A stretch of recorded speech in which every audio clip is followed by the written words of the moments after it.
fui criada em fazenda, até 10 anos de idade. E o meu contato era a natureza, os animais, o espaço lá que eu tinha diante de mim para conhecer, para vivenciar aquilo. Então, com 10 anos, eu vim morar em Salvador, conviver com meus irmãos, né, que já eram, os 3 mais velhos já eram, inclusive, formados, né? Eu vim, aliás, para a formatura do mais velho. Quando eu vim para cá, vim morar cá, vim para a formatura do mais velho.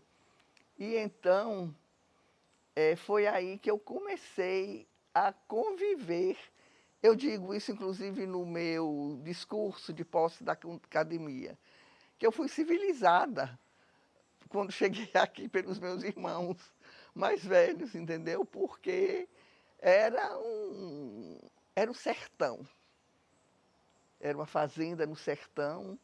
Depois, então, eu descubro a importância desse sertão para a minha vida literária, para o meu contato com o Grande Sertão Veredas, entendeu?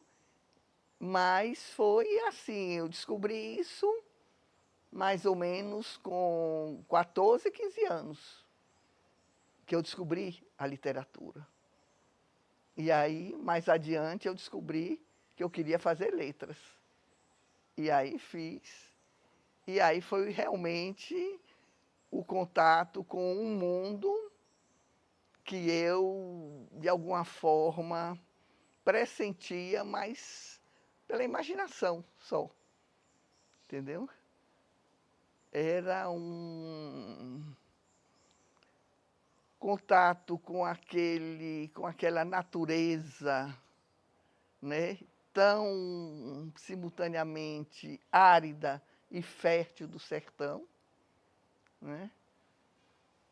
Isso aí foi muito importante para a constituição também do meu imaginário, entendeu? Porque eu lia os signos do mundo, mas não sabia nem que aquilo eram signos, sabia que eram coisas que estavam defronte de mim, né?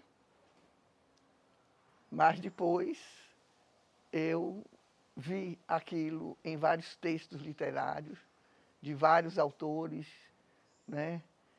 Graciliano Ramos, Zé Lins do Rego e principalmente o Grande Sertão, a obra de Guimarães Rosa.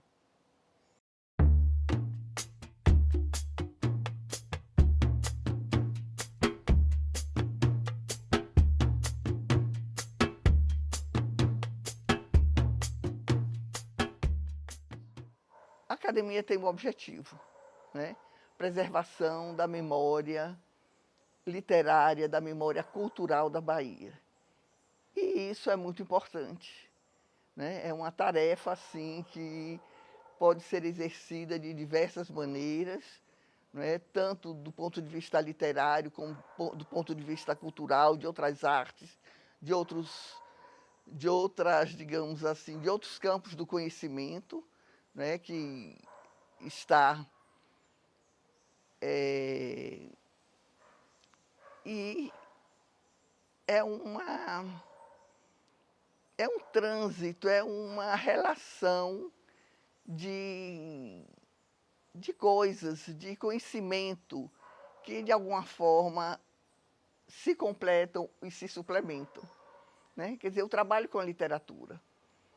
Eu sou professora de teoria da literatura, né? Trabalho como crítica literária. Então, obviamente, estar na academia é uma contribuição muito rica para a minha profissão, para o que eu faço, para o que eu gosto de fazer, que é lidar com a literatura, que é lidar com o texto, com a difusão desse texto, né, com a formação de pessoas para a literatura.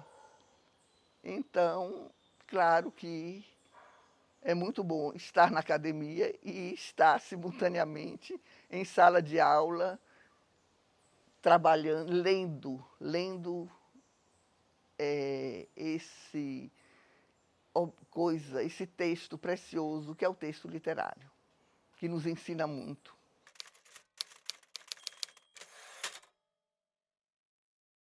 A literatura se renova constantemente, né, por uma necessidade de dar respostas ao presente, né? Dar respostas ao presente.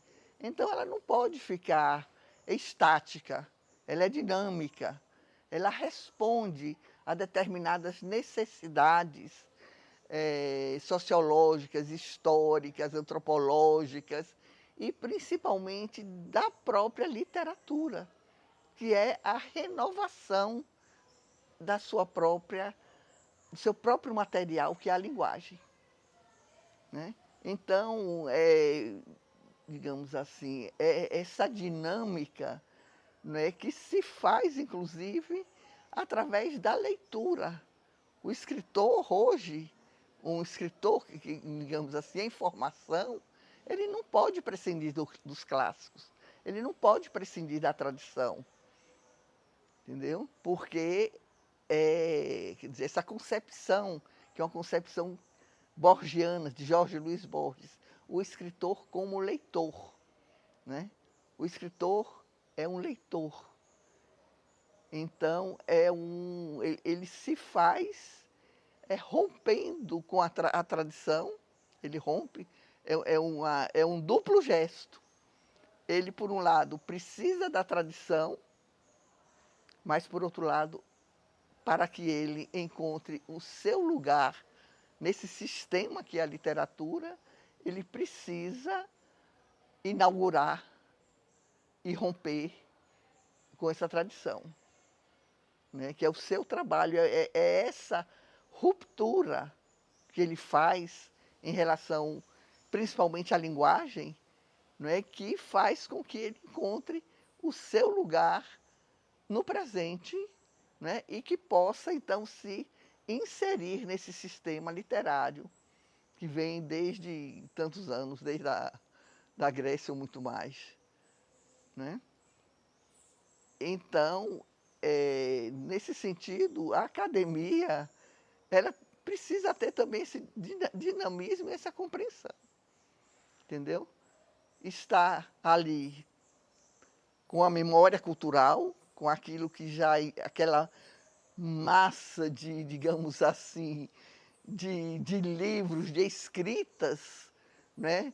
já, já realizadas, mas aberta também ao novo, né? Agora, esse aberto ao novo não significa que é aceitar qualquer coisa.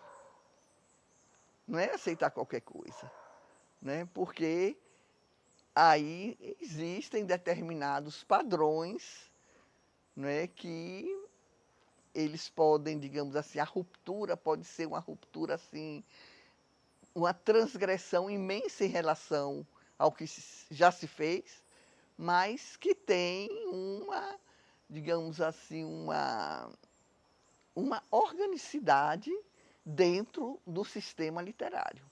Nós temos ali escritores, né? Escritores que muitas vezes estão com 80 ou 85 anos produzindo, mas procurando encontrar essa linguagem do presente para renovar a sua própria escrita. Nós temos isso na academia, entendeu? Então, são, digamos assim, a questão dessa relação do poeta com o seu tempo e com o passado, né? Quer dizer, uma obra também, ela não é estática, mesmo de um escritor, o escritor ele busca constantemente uma renovação, não apenas do sistema literário,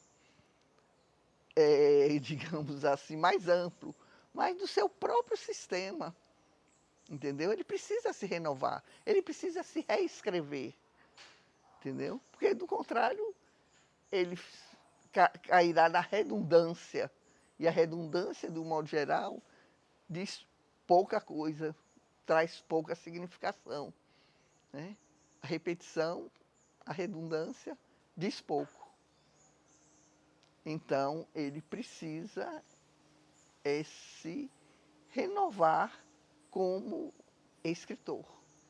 E isso nós vemos isso muito na academia. Temos lindamente escritores com 80 anos ou mais, né, procurando trazer uma contribuição efetiva para o presente, para a linguagem do presente.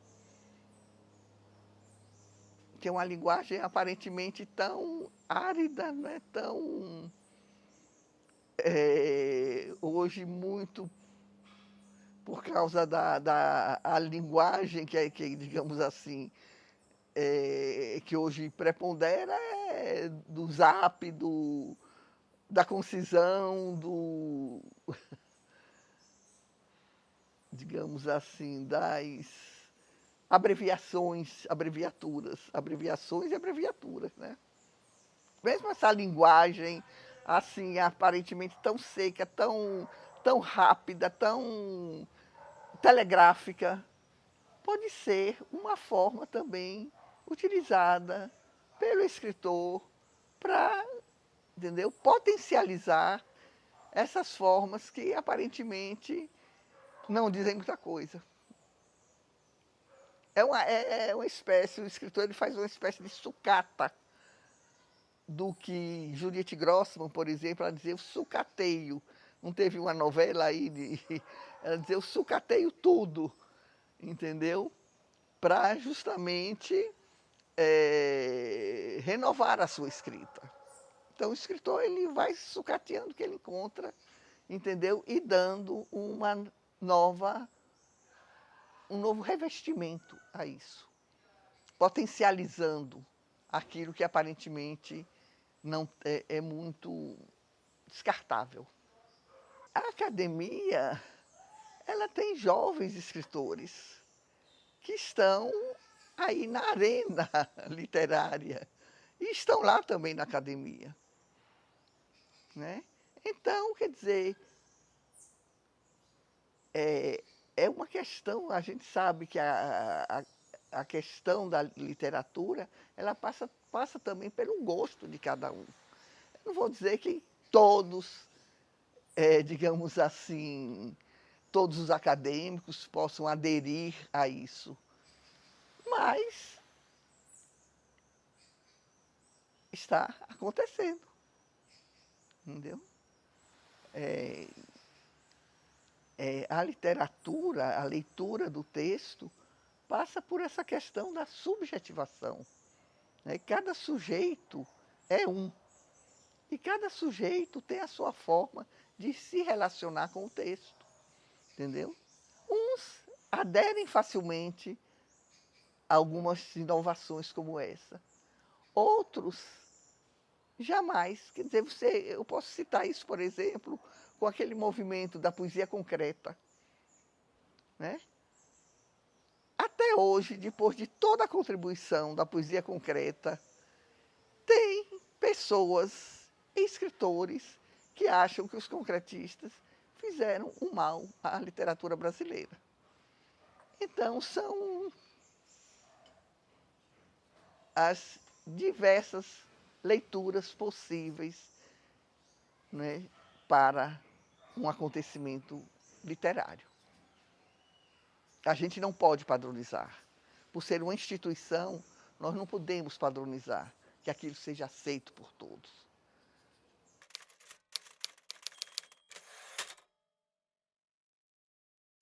Eu sou, digamos assim, convencida pela concepção de Guimarães Rosa de que literatura é vida grafada, né?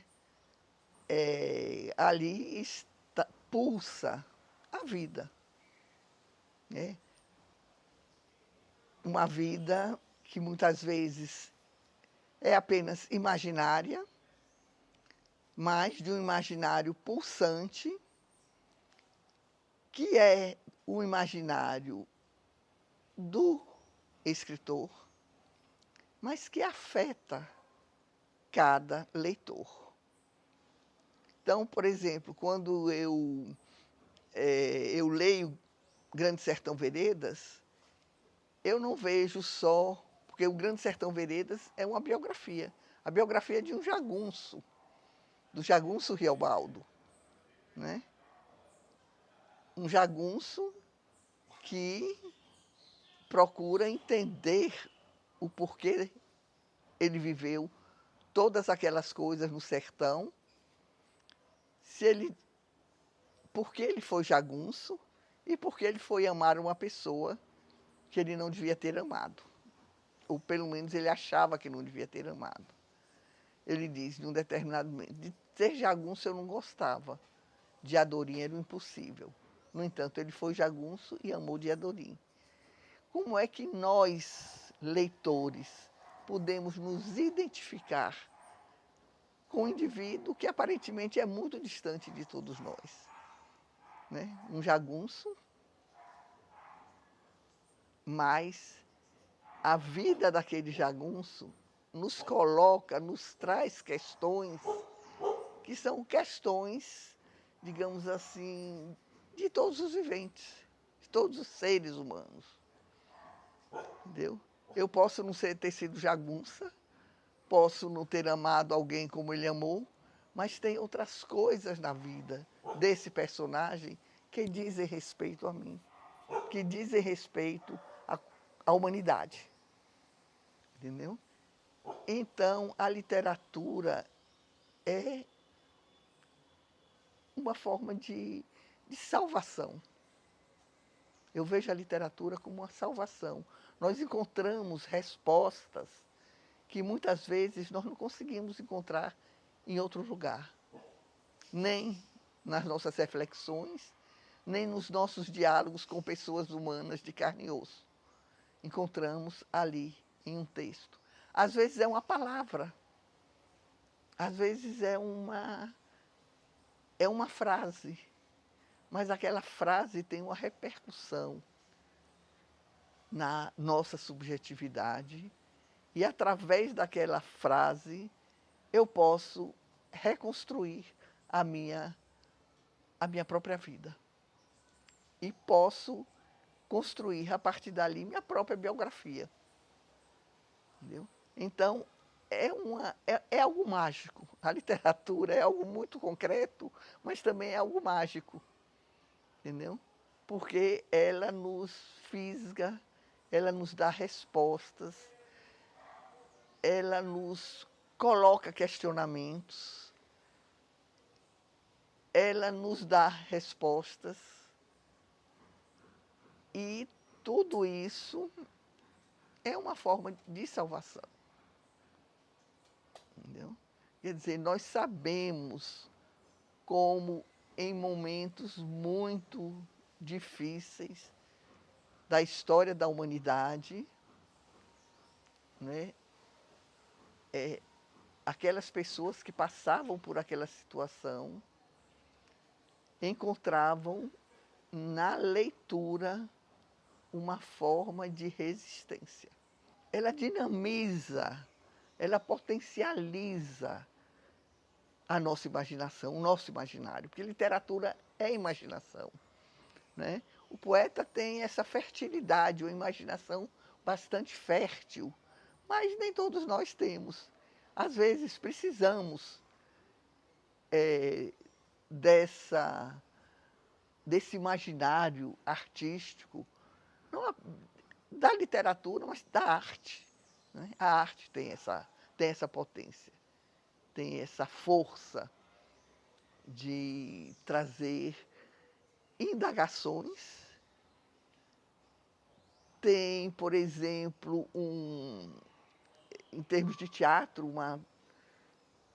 um dramaturgo que se chama Antônio Artaud, que ele fala do sentido de crueldade. Ele propôs o teatro da crueldade. E ele disse que a crueldade, de alguma forma, é necessária para que a gente possa modificar. Quer dizer, que crueldade é essa que ele propõe? e que a arte propõe é nos colocar diante daquilo que nós resistimos a ver. Então é isso, por exemplo, que faz a tragédia grega, e que fazia a tragédia grega. Mas Aristóteles, lá atrás, já dizia que a arte funciona, quer dizer, a arte trágica funciona como uma espécie de vacina. Olha, vê a sua condição de homem humano. Defenda-se. Encontre uma saída digna do homem humano. Ele dizia, ninguém vai sair de casa para ver o que nós vemos no Édipo Rei, mas nós vamos ao teatro ver Édipo Rei. Porque a mediação da arte é o que nos possibilita ver o que nós geralmente resistimos a ver, que é estar no outro, mas que de uma forma distinta pode estar em qualquer um.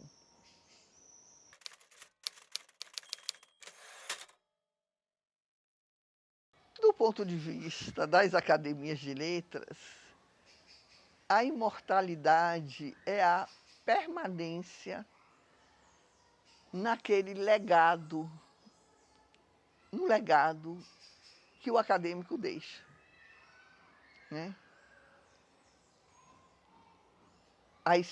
A literatura é um monumento, é um legado monumental, né? A pintura, a música, o teatro, né? Então, quando nós estamos na academia, que preserva a memória cultural, é essa preservação da memória, é essa constante atualização da memória em relação a uma obra de um autor, de um escritor ou de um artista, não é isso que o torna imortal. Nós somos tão mortais como qualquer pessoa, né? É a nossa condição de seres é ser mortal.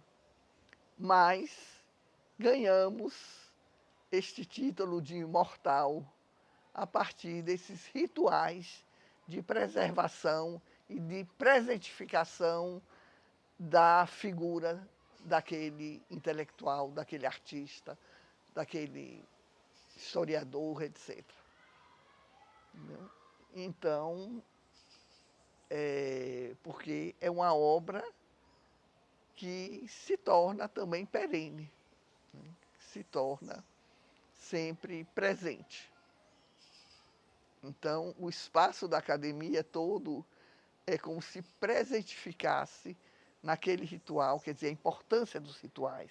Os rituais têm esse poder, né, de presentificar o passado, de presentificar, de trazer para o presente uma figura. Mas que, como todos os mortais, morreu, mas permanece. É esse jogo de presença-ausência que está no, digamos assim, que perpassa essa condição de mortalidade nas academias de letras. Essa instituição, essa preservação, né, isso da memória e da imortalidade, é importante porque, de um modo geral, nós observamos que nós vivemos cada vez mais em sociedades que são muito, não vou dizer, mas vou dizer mesmo, um tanto desmemoriadas, né? Que precisam de instituições que façam esse papel.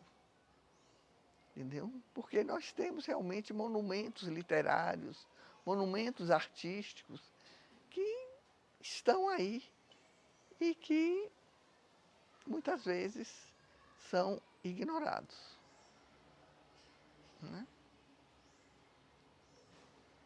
Então, a academia, eu penso que ela cumpre esse papel, as academias, de um modo geral, né?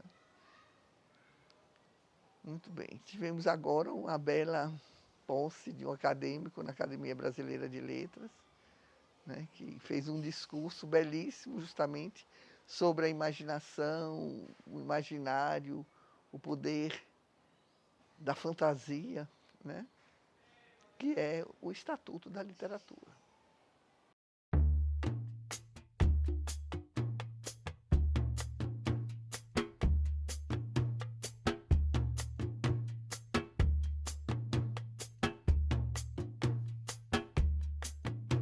Batiza é cinema.